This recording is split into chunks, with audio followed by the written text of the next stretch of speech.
Let's take this opportunity on Earth Day to review the Conservatives' actions on the environment. They withdrew from the Kyoto Protocol. They eliminated environmental assessments. They called into question the science of climate change, and they withdrew protection from our lakes and rivers. Truly, Canadians have nothing to celebrate today. Mr. Speaker, the Minister of the Environment recently said that he wasn't against a price on carbon. When will we see a policy about that? Honourable Minister of the Environment. Well, Mr. Speaker, Earth Day is a wonderfully appropriate time for the opposition to reflect on the significant investments in Budget 2013 in Canada's environmental priorities. We've invested $250 million in building up the Canadian Weather Service. We're investing in conservation of ecologically sensitive lands and fish habitat. There's renewed funding for Sustainable Development Technology Canada and new investments and tax support for clean energy generation. I would suggest, Mr. Speaker, that the NDP reflect on all of this good news and more and then vote for our budget.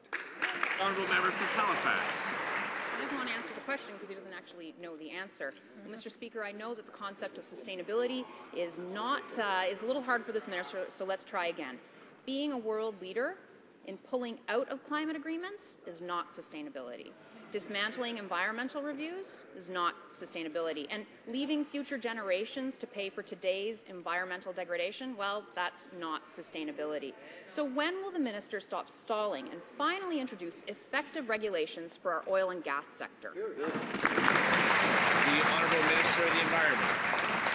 Well, Mr. Speaker, our government, as the opposition should know, is committed to developing Canada's abundant natural resources while at the same time strengthening environmental protections. And earlier today, I had the pleasure, along with Alberta's Minister of the Environment, to announce federal and provincial environmental monitoring data of air, water and biodiversity on an internet portal. This joint plan represents a scientific undertaking, Mr. Speaker, that is unprecedented in Canada.